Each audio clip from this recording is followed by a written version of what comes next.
and welcome to Curry Corner. இன்னைக்கு நம்ம பார்க்க போகிறது ஒரு கேரளா ஸ்பெஷல் ரெசிபி மீன் பொள்ளிச்சது. ஈஸியான ரெசிபி இது, ஆனால் ரொம்பவே டேஸ்டியாக இருக்கும்.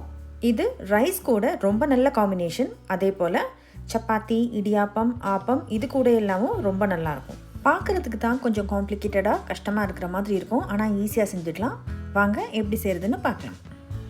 இந்த ரெசிபி செய்கிறதுக்கு எந்த ஃபிஷ் வேணாலும் யூஸ் பண்ணலாம். நான் இன்றைக்கி சால்மன் ஃபிஷ் யூஸ் பண்ணிவிட்டு இந்த ரெசிபி செய்ய போகிறேன். அதுக்கு நான் இங்கே 2 ஃபில்லட்ஸ் எடுத்துருக்கிறேன். நல்லா க்ளீனாக வாஷ் பண்ணி எடுத்து வச்சுருக்கிற சால்மன் ஃபில்லட்ஸ் 2 பீஸஸ் எடுத்துருக்கேன். இந்த ரெசிபி செய்கிறதுக்கு கரிமீன் யூஸ் பண்ணலாம், டிலாப்பியா யூஸ் பண்ணலாம், கிங் ஃபிஷ் யூஸ் பண்ணலாம். உங்களுக்கு எந்த ஃபிஷ் கிடைக்குதோ அதை வச்சுட்டு இதே ரெசிபியை செய்யலாம். முதல்ல இந்த ஃபிஷ் பீசஸை மேரினேட் பண்ணி எடுத்து வைக்க போகிறோம். அதுக்கு ஒரு 1/4 டீஸ்பூன் டர்மரிக் பவுடர் ஆட் பண்ணிக்கலாம். இது கூட ஒரு 1/2 teaspoon red chilli powder, 1/4 teaspoon Kashmiri chilli powder, 1/2 teaspoon fennel powder சோம்புத்தூள்,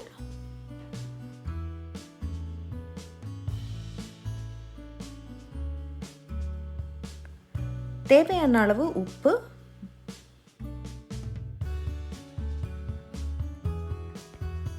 கால் டீஸ்பூன் லெமன் ஜூஸ்,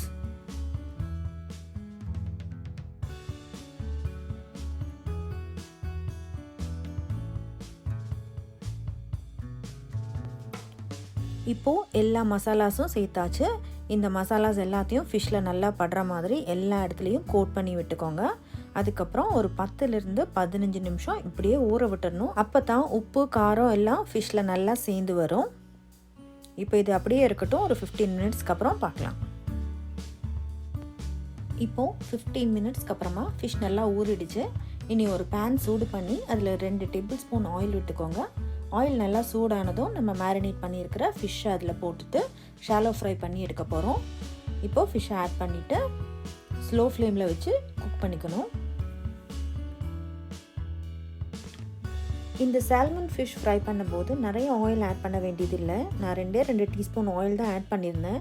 அதிலிருந்தே இந்த ஃபிஷ்லேருந்தே ஆயில் ஊசாட் ஆகி வெளியில் வந்திருக்கு. இப்போ பாருங்கள் எவ்வளோ ஆயில் வெளியில் வந்திருக்குன்னு.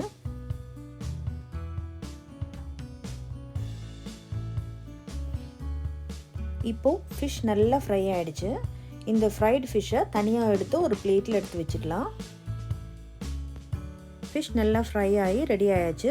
இதை தனியாக வச்சுட்டு இனி அடுத்தது மசாலா ரெடி பண்ணலாம். அதுக்கு அதே பேனில் எக்ஸ்ட்ரா ஆயில் ஒன்றும் ஆட் பண்ண வேண்டாம். இதில் இருக்கிற ஆயிலே போதும்.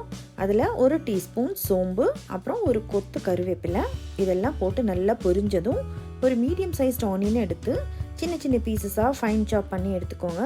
அதையும் இதில் போட்டுட்டு நல்லா வதக்கணும். ஆனியன் நல்லா வதங்கி ப்ரௌன் கலர் ஆகணும். அது வரைக்கும் நம்ம வதக்கணும். இப்போது ஆனியன் நல்லா வதங்கிடுச்சு. இந்த ஸ்டேஜில் 1 tablespoon ginger garlic paste இதில் ஆட் பண்ணி கொடுத்து இதோட ரா ஸ்மெல் போகிற வரைக்கும் நல்லா வதக்கி விடணும்.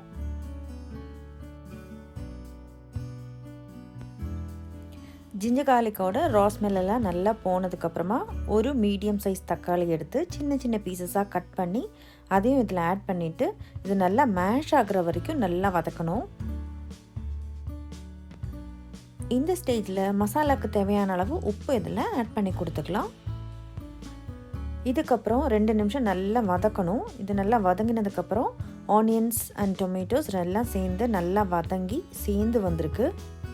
இந்த ஸ்டேஜில் மசாலா பொடிகள்லாம் ஆட் பண்ணி கொடுக்கலாம். முதல்ல 1/4 teaspoon turmeric powder, 1/2 teaspoon chilli powder, 1/2 teaspoon தனியா பவுடர், 1/2 டீஸ்பூன் ஃபெனல் பவுடர். இதெல்லாம் சேர்த்ததுக்கப்புறமா நல்லா வதக்கி விடணும். அப்போ தான் இந்த பொடியில் இருக்கிற ரா ஸ்மெல் எல்லாம் போகும்.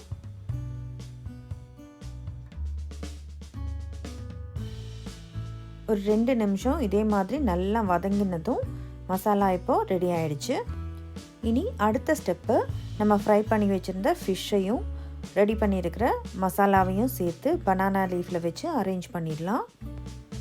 நம்ம ப்ரிப்பேர் பண்ணியிருந்த மசாலாஸ்லேருந்து 2 போர்ஷனாக பிரிச்சுக்கலாம். அதில் ஒரு போர்ஷன் எடுத்து இதே மாதிரி கொஞ்சமாக மசாலாவை வாழை இலையில் வச்சு இப்படி ஸ்ப்ரெட் பண்ணி விட்டுக்கலாம். மசாலாஸை இப்படி நல்லா ஸ்ப்ரெட் பண்ணி விட்டதுக்கப்புறமா நம்ம ஆல்ரெடி ஃப்ரை பண்ணி வச்சுருந்தோம் இல்லையா, அந்த ஃபிஷ் பீசஸை இதுக்கு மேலே இப்படி வச்சிடலாம். இனி இதுக்கு மேலே நம்ம 2 போர்ஷனாக பிரிச்சுருந்தோம் இல்லையா மசாலா, அதிலிருந்து பாக்கி இருக்கிற மசாலாவை இதுக்கு மேலே இப்படி வச்சு இப்படி நல்லா ஸ்ப்ரெட் பண்ணி விட்டுடலாம். இந்த மசாலாவை ஃபிஷ்ஷோட எல்லா சைட்லேயும் கவர் ஆகிற மாதிரி இப்படி அப்ளை பண்ணணும். நான் எடுத்துருக்கிற இந்த 2 மீடியம் சைஸ்ட் ஃபிஷ் ஃபில்லட்ஸை ஒரே வாழை இலையில் வச்சு இப்படி பேக் பண்ணுறேன். உங்களுக்கு வேணும்னா இதை தனித்தனியாக வச்சு இதே ப்ரொசீஜரில் நீங்கள் பண்ணலாம். இதுக்கப்புறம் வாழை இலையை நல்லா க்ளோஸ் பண்ணிவிட்டு இப்படி எல்லா சைட்லேயும் இப்படி மடக்கி ஒரு வாழை நார் வச்சு இந்த மாதிரி கட்டி எடுத்துக்கிறேன். மசாலா வெளியில் வராத மாதிரி இப்படி டைட்டாக கட்டிக்கணும். இனி அடுத்தது ஒரு பேன் சூடு பண்ணி அதில் ஒரே ஒரு டீஸ்பூன் ஆயில் மட்டும் ஆட் பண்ணியிருக்கிறேன். ஆயில் நல்லா சூடானதும் வாழை இலையில் பேக் பண்ணியிருக்கிற இந்த ஃபிஷ்ஷை இப்படி வச்சிடலாம். இதை இப்போ நம்ம ஸ்லோ ஃப்ளேமில் குக் பண்ண போகிறோம், இந்த இலையோட கலர் சேஞ்ச் ஆகிற வரைக்கும்.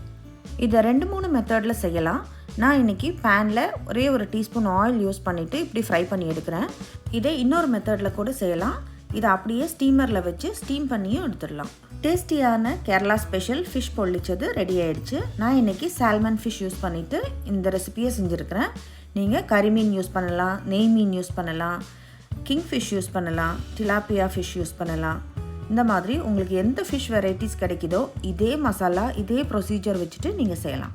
நல்ல ஈஸியும் டேஸ்டியும் ஆகிட்டுல ஒரு ரெசிபி இங்கே தயாராக இருக்குது. இது ரைஸ் கூட நல்ல ஒரு காம்பினேஷன்.